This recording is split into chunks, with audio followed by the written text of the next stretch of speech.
Welcome back to Gratuitous Math. This is the second video in the video series on preparation for science option in secondary 4. So in today's video, we're going to be covering factoring by grouping. Factoring by grouping is essentially the backwards of binomial multiplication. So in order to really understand what's going on when we factor by grouping, it would be a good idea to refresh your memory on how we multiply binomials. So many of you might have learned factoring binomials using the FOIL method. The FOIL method basically means first out in last, and that pairs up pieces and terms from the two binomials. So first with first, out with out, in with in, and then last with last.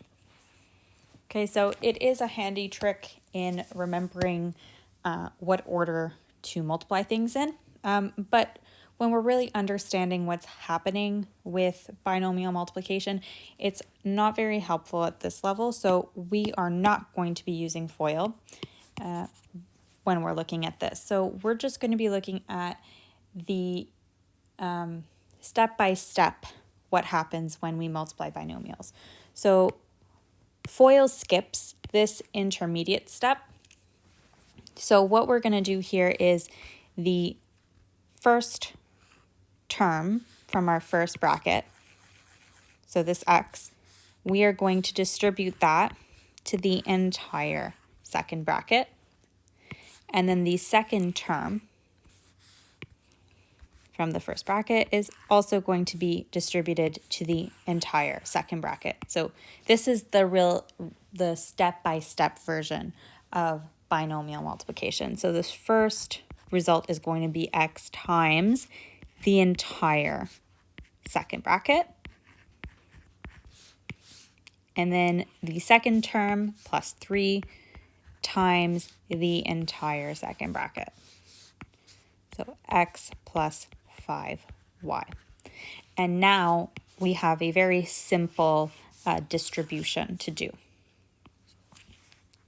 And now we distribute. And what you'll notice is that you end up with the exact same thing you would have gotten with FOIL.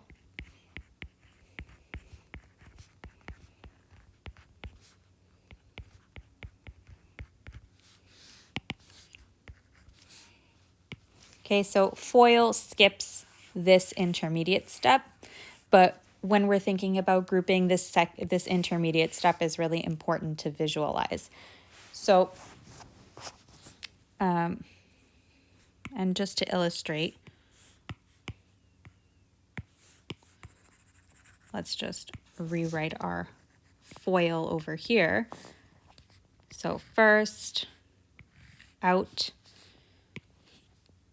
So first and out, that's what we ended up with here. So that's what we're doing basically, is just that we're rewriting that first and out. We're writing it as this, and then we do it through the distribution. That's what you would get with first and out. And then in and last, in and last, 3 times x, 3 times 5y. And that's exactly what we get here. It's the same thing where you take your second term and you distribute to the entire second bracket. So they are the exact same thing, is just getting used to seeing this situation where you kind of have this, and it kind of looks like a greatest factor, factored form. You have your terms sitting right outside your set of brackets, and then you have some polynomial on the inside of the brackets. So now what we're going to do is the same example, just backwards, using grouping. So we'll erase the FOIL guy. We don't need it anymore.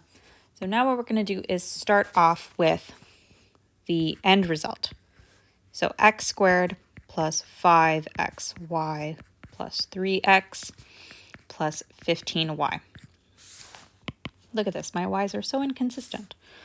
Okay, So we're starting off with the end result, and factoring by grouping is going backwards. So we start off with our polynomial and we want to go back up to our original result. So this right here is the goal. The x plus 3 times x plus 5y, that is the goal. That's what we want to get to. So what we're going to do here is put in two sets of brackets. So we're going to group the first two, and we're going to group the last two. And now what we're trying to do here is set this up. We want to get to this intermediate step.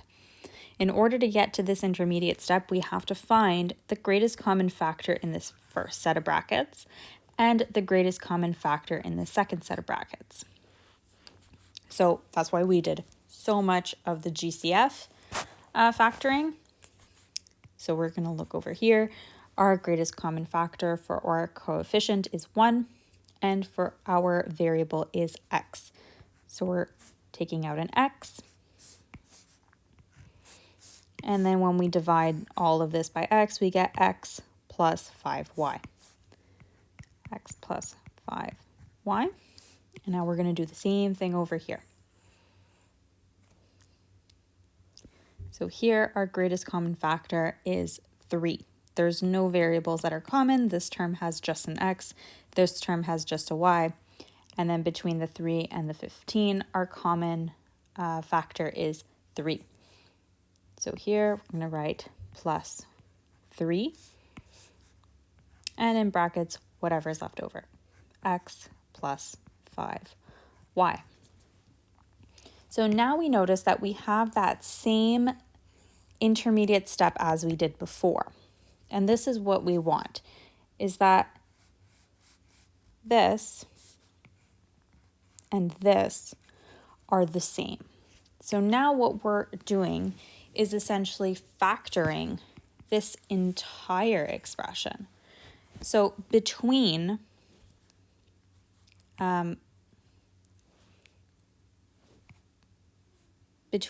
this entire thing and this entire thing, what do we have in common? We have x plus 5y in common.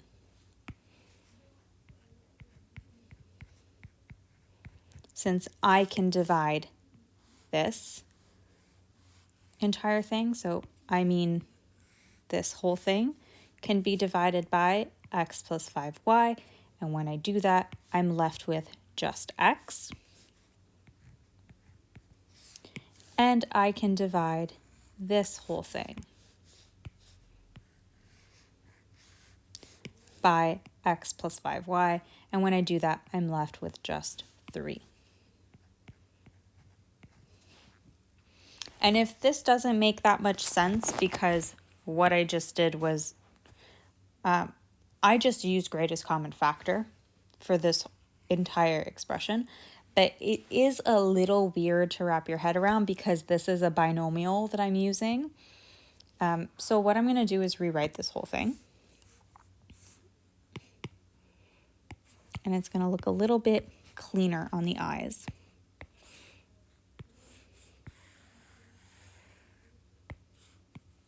Oops. Okay, there we go. So what I'm going to do now is I'm going to say that x plus 5y, I'm going to make this whole thing equal to something that's simpler to look at. I'm going to make it equal to, let's say, b. Okay, so I'm going to call this whole thing b. So wherever I see this whole bracket, I'm going to write b instead. So here, I'm replacing this whole thing by b. I'm going to get x, b. Here, this whole thing, this is going to become b, so I'm going to be left with 3b. Now, looking at this, it's really easy to notice that b is a common factor. This is x times b. This is 3 times b. This is very simple factoring to just say, well, b is common, I can take b out and rewrite this as x plus 3. But b is really this thing that we started off with. So now I'm going to replace b again by what we started with, x plus 5y, x plus 3. Just for you to kind of more easily visualize, because I know it's difficult to visualize that this is a factor when it has the addition and it's just so big and bulky. But when you look at it as just this one thing, and it's this one thing that is multiplying the x, because this is a multiplication, that's what these brackets mean. So this is something that's multiplying the x, and this is something that's multiplying the 3. And since they are the same, this is an x plus 5y and this is an x plus 5y, they're the same thing, then they are a common factor.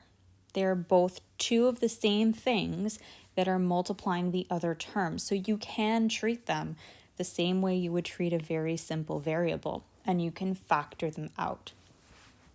And that's what happens here. So we treat, the first step is we group. Within the group, we find our common factor. And then once we do that, then we factor out what's in the brackets. And the way that you know that you did grouping right is that what's left in the brackets here matches. If what's left in the brackets doesn't match, then something somewhere went wrong and you should try it again. And in the end, you're always just you're left with what's in the brackets. And then in the other bracket is the thing in front of the first bracket with the thing in front of the second bracket. That's it for grouping. But I do think that it's important to understand the breakdown of what happens when you multiply and then what happens when you factor it. So kind of going in both directions. Okay, so now we'll do a few examples. So the version of the handout that I have, these are different examples. So your handout has the exact same setup of questions, but they are different questions. So it's no spoilers if I go through all of these. Okay, so we'll start with this one here. So first step is I'm going to put in my brackets here. And now within each set of brackets, I'm going to find my GCF. So here, 7 and 14, my GCF is 7. Between b cubed and b squared, my GCF for my variable is b squared. So here I'm left with just b plus 2. Okay, and now over here, I have negatives in both. So I'm going to take out a negative for sure, because I want to be left with something that's positive. And then what's common between both of them is just a 5. So negative 5. And then I'm left with b plus 2. So notice how these match. So I did it right. That's how I know. And now I'm going to combine everything. So I'm going to combine this one with this one and my two brackets. So 7b squared minus 5 times b plus 2.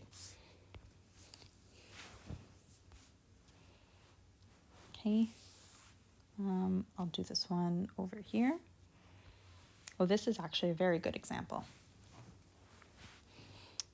Okay, so step 1. And you know what? I'm going to write these steps out. So steps 1 is put in brackets.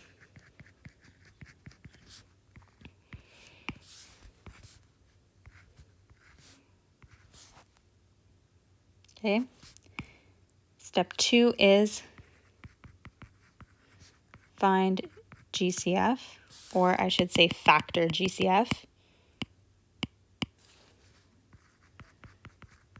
Factor out GCF in each set of brackets. So let's do that over here. So here we have 3 is common between 3 and 21, and then x squared is common between x cubed and x squared. So we're going to take out 3x squared.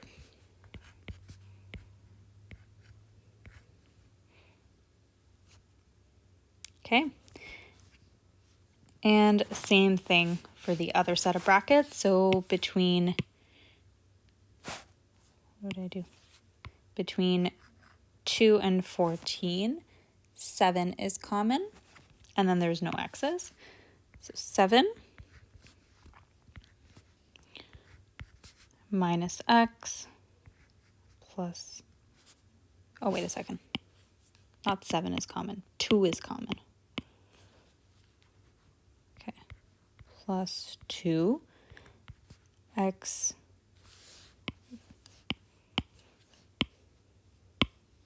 oh boy, minus x plus 7. Okay, so now we have to check.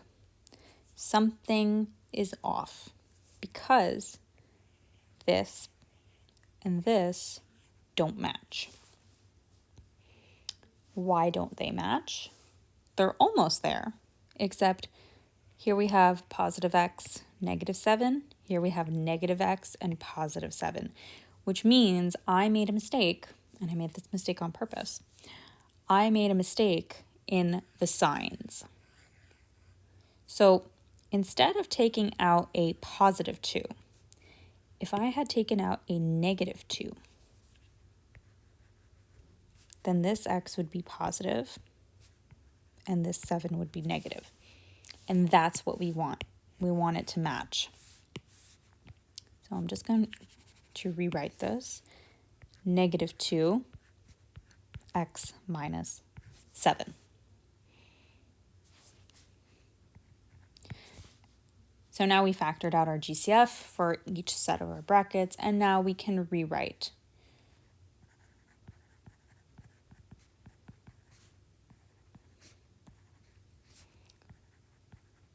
Rewrite as a multiplication of binomials. So we are essentially factoring to some extent, but you're just going to end up writing it like this, as long as you remember how to put it together. I think that's the most important part. Okay. So that's 2 examples from the grouping. So that was just grouping. But you won't always just have nice, very straightforward polynomials to factor. Sometimes you have to do a mix of things. So here, factor each completely and GCF and or grouping. So this is either just a regular grouping or you need to factor out a common factor first. So if we looked over here at the entire expression, right?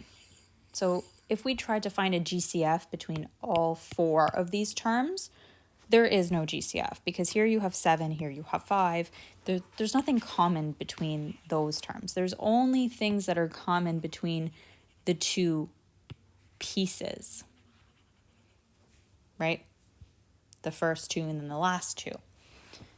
But now in these questions, everything from 23 and on, in this set, I don't know how long it is,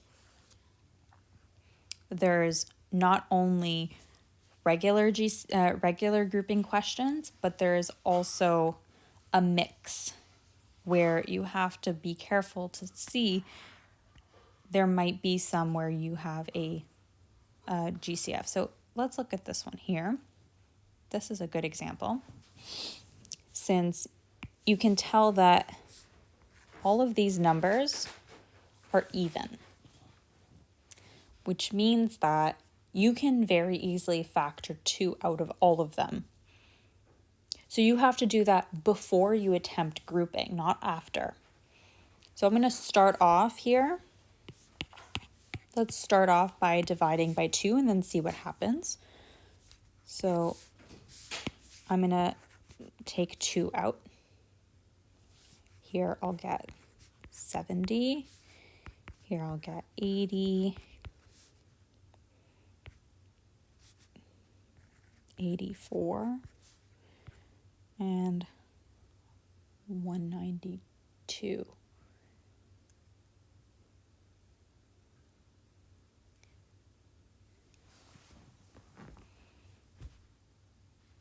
Is that 96? I think it's 96. It is.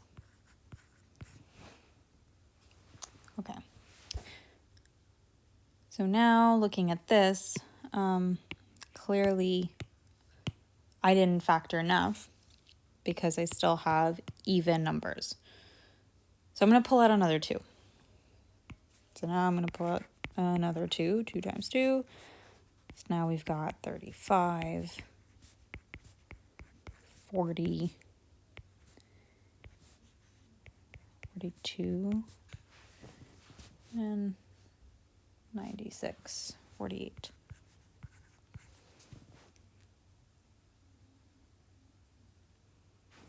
Okay.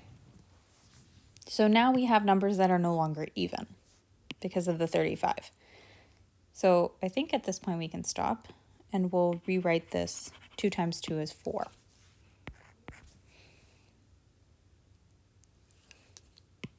So that was our GCF there. The GCF for the entire expression was 4. And now this that's left over, we can do some grouping. So now we'll do our grouping in here.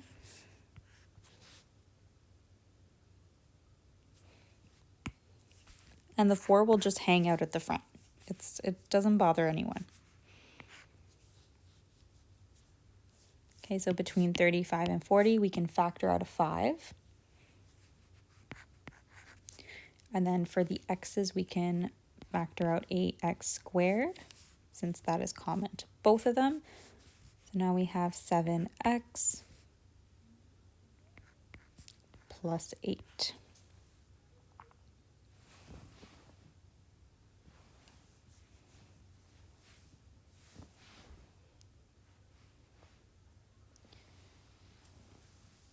Okay, and now over here, you can use this as a little guide to figure out what you'll have to factor out over here. So here we're going to have to factor out a -6, and that will give us 7x plus 8 as well.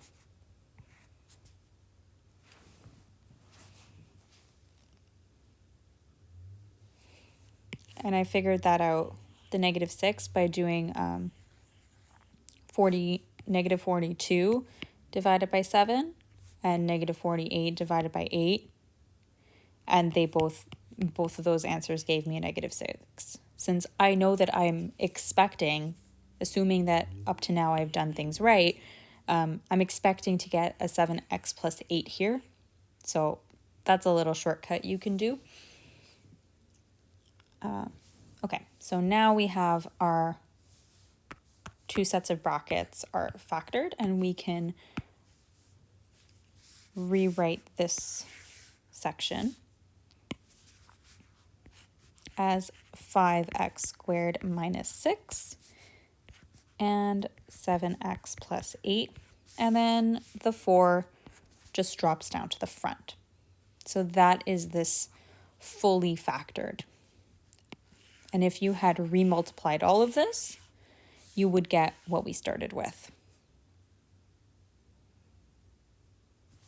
Okay, so that is what it looks like to have kind of a multi-step factoring where you have to start off with the greatest common factor and then you have to do the grouping. Okay, so I'm going to end this video off here. Again, if there are any questions, feel free to leave them in the comments section. Come see me, come see your teacher, come see anyone at the math office. We will be happy to help. Okay, I will see you in the next one.